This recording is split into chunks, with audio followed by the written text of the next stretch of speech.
Hi, good morning.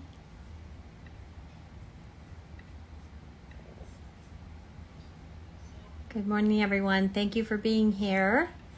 We are going to be adding Melissa Strauss.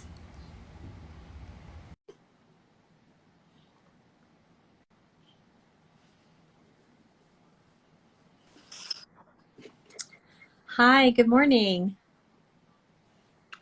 Hello. Nice to see you. It's nice to see you too, Jean, and everyone here. So, welcome everyone to Maven's Instagram Live. This is Infertility Awareness Week, so we're really excited to be joined with a special guest today. I'm Dr. Jane Van Dis. I'm an OBGYN and Maven's medical director, and I'm joined today by Melissa Strauss.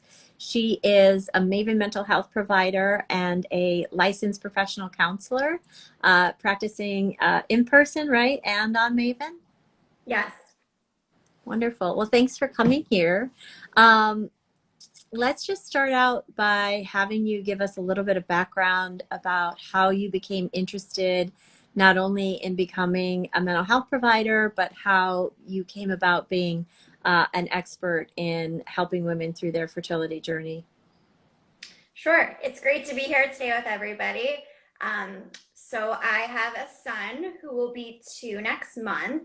And just my whole kind of pregnancy journey and being a therapist in general, I really kind of found that you have to be your own advocate. There's so much to it. Just all of the different emotions that you feel, all the different tests that you have to go through can be like a really hard time. So I was just kind of always thinking like, support.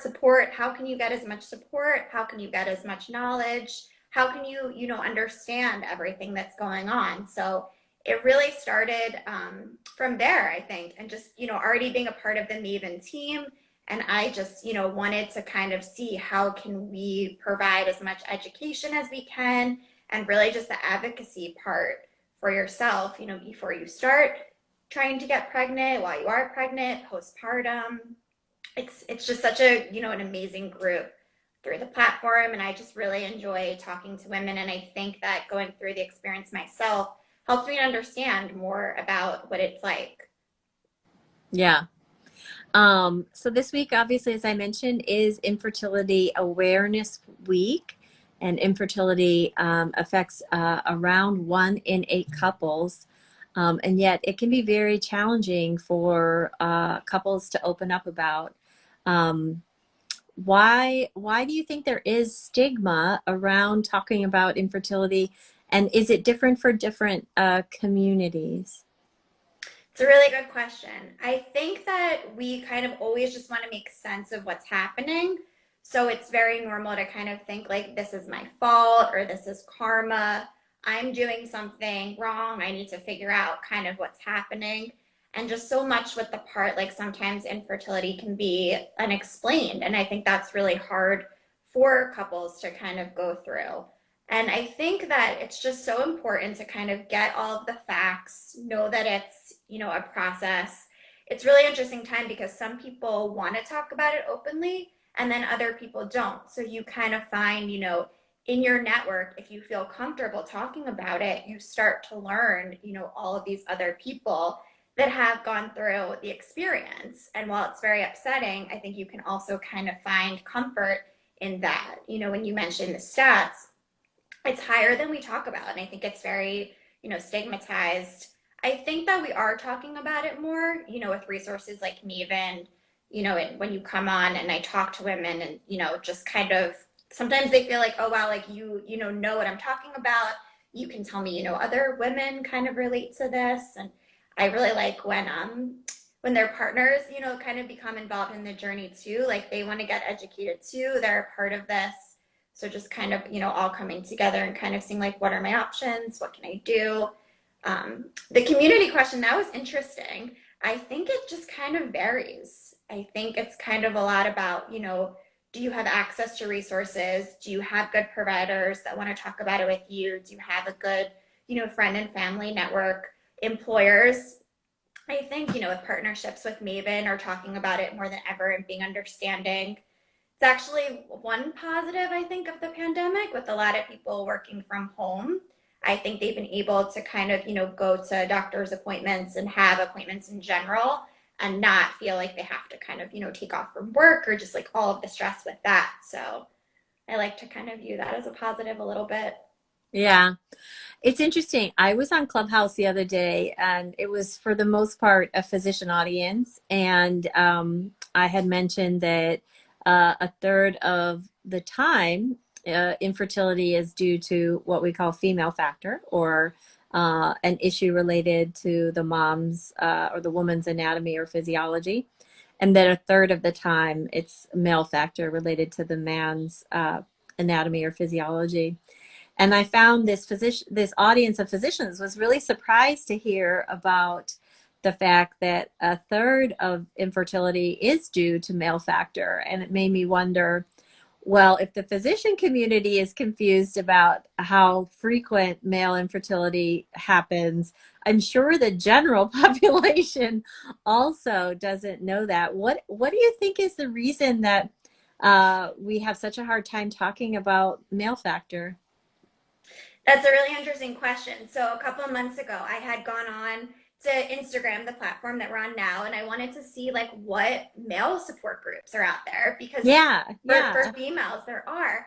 And I found one, and then there was like one other male that was talking about this topic too. And I was like, wow, like, for men, like they don't have the same support. And I think they also experience the same stigma. So when you have a resource like Maven and you can go on and you can talk about this with doctors or with therapists, and have that support, kind of what is helpful. There's a lot of stigma, I think, with both sides, but definitely men too, because I think, the societal pressures has always been it's the woman, we need to figure out what's kind of going on with the woman. And then when you talk about the 30%, and I think they experience the same kinds of things, this is my fault, I'm not manly enough, all of those kinds of pressures. So making sure that they have support too. And I find that men do want to talk about it, sometimes Oh, maybe cool. more in a private space, Yeah. like with somebody like a therapist. But, they experience a lot of the same emotions that women do. And, kind of, it's nice to see when you have a supportive partner, how can you talk about that? But I like when you said physicians want to be more educated about it because that's kind of who you tend to turn to, your physicians. How can you figure this out? Yeah. Yeah. Um, what are some of the most common misperceptions, since we're talking a little bit about that? What are some of the most common ones that you find your patients giving voice to? Yeah, definitely. I think people think that when they're having a harder time getting pregnant that they automatically need to do IVF. Okay, That, yeah. that's a big stressor.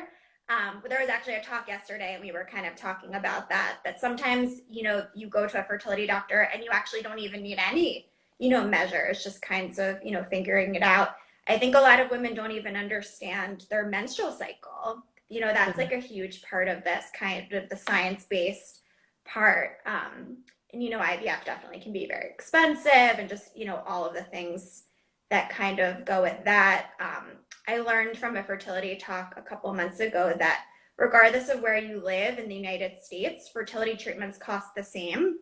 So for somebody, for example, living in California who may make a higher salary than somebody living in Minnesota, that's a really hard part of all of this, like Yeah. be able to afford fertility treatments and where does that kind of, come into play with everything. So I think it's nice to kind of, take a little bit of a pause. You want to get all of the information that you can, all of the different, resources that are available to you, and then try to make some educated decisions along the way. I think that's really important. Yeah. Would you say that you mentioned some women are don't have all the knowledge that they need about their menstrual cycle? Um, are we failing our children in their sex education and in just reproductive education in general? That's a really good question. I think it would be nice to have more education about that. And I know, like, different parts of the country or like private versus public, all of that. But I do think like it's just so important that you have a good relationship with one of your providers And, Maven has OBs and, I always tell, people that I'm working with, like, you can always check in with one of the Maven doctors and see what they say. But I think the biggest part really is, understanding your menstrual cycle. Do you feel like you've had normal periods? Do you feel like there's things going on? Do you have any kind of medical diagnosis? Just knowing your history, knowing your family's, medical history. Like I remember when I, was starting to try to get pregnant and I'd done genetic testing and they had asked, like, what's your mom's journey been like and all of that. And I don't know if women know to kind of ask those questions. Yeah. Yeah, so I feel like sometimes I kind of run like a fine line because I'm not a medical doctor, but sometimes I talk to people and based on my education, I'm like, maybe you should get a second opinion or, like you have to kind of be your own health advocate. Sometimes I don't think we get the best, resources. And a lot of it depends where you live. Are you in a big city where it's easy to kind of call up and go to a different practice, or do you live in a more rural area where you don't have as many options? So I think Yeah. it goes into it. And where are you located? What city are you in? I live in Philadelphia, Okay, so you're in a big town. right? Um, have you noticed with the increased discussions in the media about infertility, as well as the ability to access platforms like Maven online or testing platforms online? Um, do you think all of the additional access is helping? What are you hearing from your patients in terms, I guess what I want to say is all the extra information adding to the confusion or subtracting from it? That's a good question. I think that it's adding. I think I I think it's helping. I think Oh, it's you think helping it's us. helping? Yeah, Okay, good. Okay, good. I think it's helping. I think that we live in a society like we want kind of like immediate gratification. We want to understand. So like women, if they are struggling, like they want to know that there's something that they can do. So kind of like understanding that part, like just having a lot of knowledge. A lot of women that I talk about kind of want to hear it all out. Egg freezing is becoming more common. A lot of the larger companies are paying for it, and it's very expensive if they're not. And I've Yeah. been talking to a lot of women, even under 30, that are doing it. And the biggest thing that they've brought up is like, what happens next? Like it's one thing to egg freeze, but then they've kind of talked about, well, Yeah. then what do I do? I have, it's not like a pleasant procedure, and then you have to store them, and then if one day you want to be implanted with them. So I feel like Yeah. we need to have, all of the information. They kind of talk a lot about like what's next, you know. So I do think, if that you are planning to try to get pregnant, like having these conversations early with your doctors, do you think that I may be somebody who struggles because I have a certain diagnosis, and just Yeah. kind of getting educated. Yeah. Well, it is interesting. I find that, when we're in our 20s, we tend maybe not to think about uh, how we might react if we had a diagnosis of infertility. We may or may not be sort of thinking about what are our goals for a family and what are our career goals, and do they align or do they intersect in a way that can be cause friction? Um, I was doing a research interview yesterday for some researchers up at UCSF, and they had asked me about why I chose OBGYN as a specialty. And I said I knew I wanted to be a surgeon, so either general surgery or OBGYN, like ophthalmology wasn't of interest to me, some of the smaller surgical specialties, but I knew I wanted to operate. But then the second part of my decision to become an OBGYN was really based on the fact that I knew I kind of didn't want to be a general surgeon because the majority of those surgeries I thought were kind of boring. It's a lot of appendectomy, a gallbladder removal, some colon cancer, some thyroid, etc. I knew that if I went the general surgery route, I would want to do like breast surgery or vascular surgery. Now, the problem there was that general surgery is 5 years of training. And then if you do a subspecialty, you're adding on another 2 to 3 to 4. And I was like, I saw that that was going to intersect with the time at which I wanted to also be having a family. And so I know women are like me, they're making these calculations. But when we make those calculations about when we want to have a family and how that intersects with our career, we don't throw into the algorithm the possibility that we'll get a diagnosis of infertility, right? Right.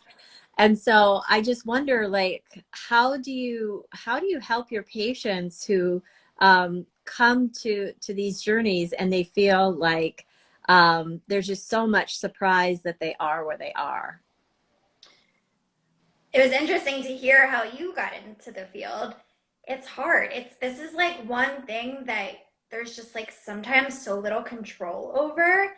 And I like to kind of always bring it back to like dating. So like when you were dating, like you always kind of needed another person to be involved. A lot of things would happen and they would kind of be like unexplained or like unfair. Um, it's hard, definitely kind of thinking there's never like a great time, like you can always kind of be like advancing in your career and things like that. But just, I would really kind of recommend, like, if you're having any thoughts about like trying in the near future, kind of, maybe you start to do some genetic testing, you start to learn your cycle, you start to have some conversations with your doctor, like, what's your age? I know there was a recent Good Morning America article that kind of pushed back the age a little bit, and I know there's kind of like a lot of different factors in that. So I feel like kind of good starting points like, do you exercise? Do you think that you drink too much? Smoking, like all of that. Like maybe if you're starting to kind of have the thoughts, but you're not quite ready yet, maybe that's when you start to kind of think, do you have any of the risk factors, for struggling to get pregnant? But it's true, like you can think that you're going to be ready in a year and then you start in a year and then maybe you have, kind of like a year after that. So it's hard, but I Yeah. think kind of, and lots of times I think that comes into play a little bit more when you think about like, trying for like another child too. So just kind of having the conversations, if you have a partner and just like with your doctor, I know we don't know like everything and there is kind of like some of the unexplained part, but I think, it'd be important to kind of focus a little bit. Where can you find some control here to kind of Yeah. see what's happening? Maybe you go off your birth control, Yeah. if you're thinking Yeah. about. That's the hard part is that when we come upon a diagnosis of infertility, it feels like a loss of control. Right. Yeah. Yeah. It feels very unfair sometimes when you do struggle. Yeah. Are there any common phrases that come up frequently in conversations with your patients who are going through fertility treatments? So, things that other people, could be their family or friends, say that can have an unintended and powerful effect on the woman, and the other party might not know it. Right, right. One thing I learned recently, which I thought was really interesting. So, like lots of women talk about how like all of their friends and all of their family members are getting pregnant and they're not. So, if you know that you have a friend who is going through fertility and you find yourself pregnant, so sending them an email or a text message over telling them in person or over a phone call, it's actually a little bit more empathetic because you're not kind of, putting them in a position to kind of respond right away. Because although they're going to be very happy for you, it's still kind of like a hard thing because, women find it very unfair. Yeah. Why does my cousin who gets drunk every weekend gets pregnant, but here I am, trying really hard and doing all the right things, kind of that like very like unfair part. And I think if you know somebody who's going through fertility, just kind of, saying to them like, I want to be here and talk about it if you want to, or if you don't, I'll never bring it up again and let you kind of be the one, because everybody is so different with how they Yeah. want to talk about this.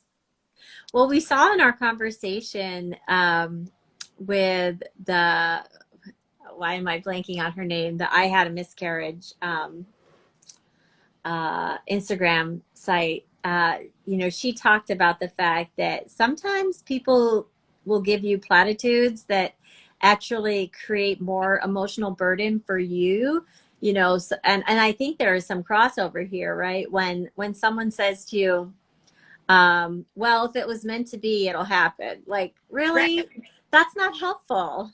Yeah, yeah. I know it's not, right? Like that just kind of feels like unfair too. Like people will say like, "Oh, just, have a glass of wine, relax." You know, Relax, right? yeah, the relaxing part, or like if you've had a miscarriage, at least you can get pregnant. That's a thing that a lot of women get kind of said to them.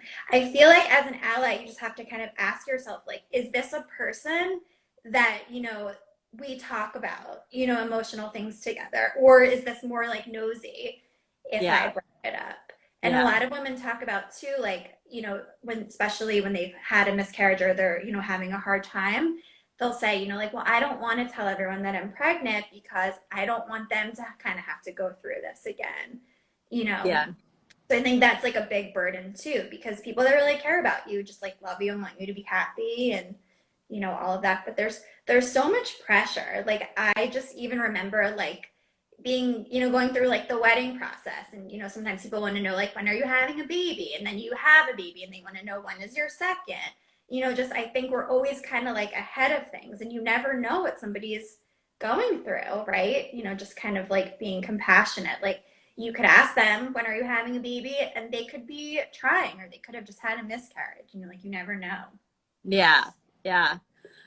Kara reminds me that the name of that woman is Jessica Zucker, and we really had such a great conversation here. So all of our Instagram lives are on our Instagram page, so anybody that is interested in that combo can go back. Oh, But I think you bring up such a good point. We our friends and family, they might not know all of the pregnancies that we've had. they yeah, might they might not know about all of the miscarriages that we've had, and sometimes the platitudes can feel like pins and needles as opposed to support, which we know that that's what the person intends, right, is to right. support. But it can be hard when it only adds to the emotional load or burden of what you're already going through. um, yeah, I think that, what I find interesting in American society is that, we have a lot of unrealistic expectations about how others should reproduce or have families. Um, and the refrain is always that, I mean, it's a celebration of life, and that is a great thing Right. to be sure. But the fact of the matter is that we don't have any paid maternity or paternity leave. We don't have nationalized subsidized daycare. Right. We pay caregivers who care for children substandard wages.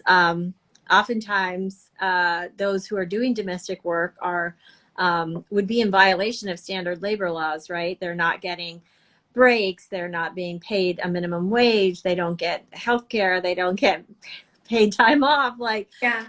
we say as a society that we really value having children, but our policies and our government and our companies don't always support that. uh, how do you help patients navigate that? Sometimes all the responsibility falls on their shoulders. Definitely.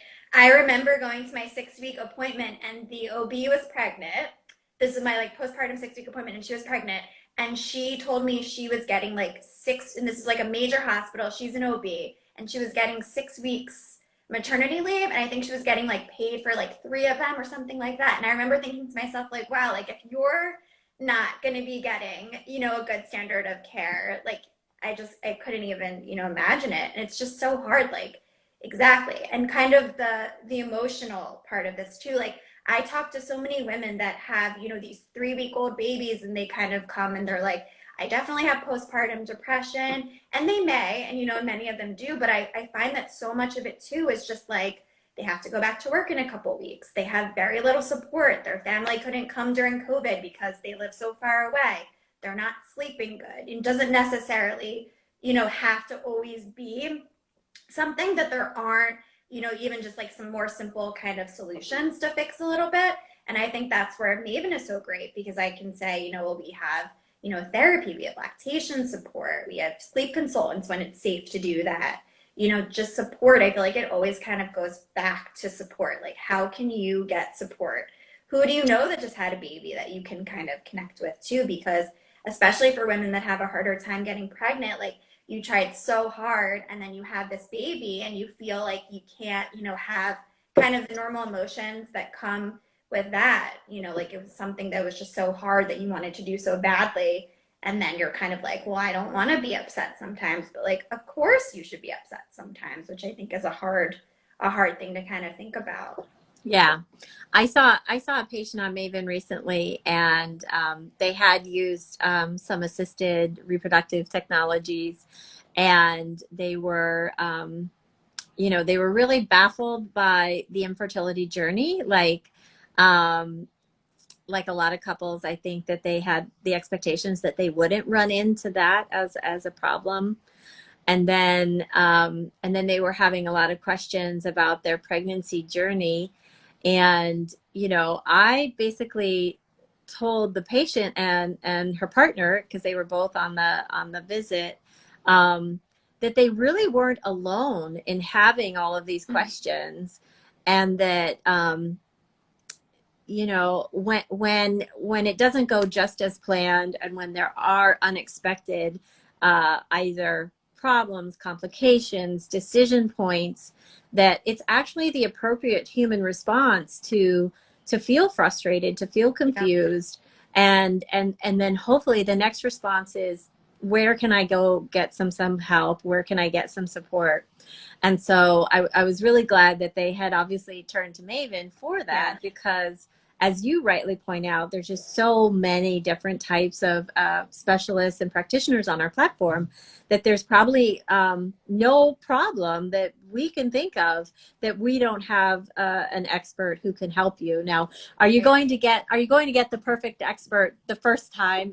Sometimes our care advocates might have to help you navigate who the expert is, but chances are we've probably seen almost all of the common complaints that come up.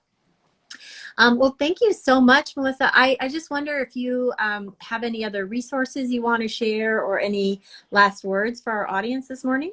Yeah, this was really great. I always go back to acupuncture. That's a huge resource that I always kind of talk about. Very helpful with fertility. There's a lot of research out there, and I just think that's also another person that you can kind of be checking in with. And they're essential during COVID, so they're working, and just that's kind of another added support. But I think even just like everyone that came today and watched this and just kind of advocates for themselves, like that's the biggest part. Like however you felt comfortable doing it today, like you listened and hopefully you learned something, and just kind of being patient with yourself. Yeah, yeah. Well, thank you for being with us, and Thank thank you. you. Yeah, thanks for our audience as well, and have a great rest of your week. Yes, you too. Bye. Bye.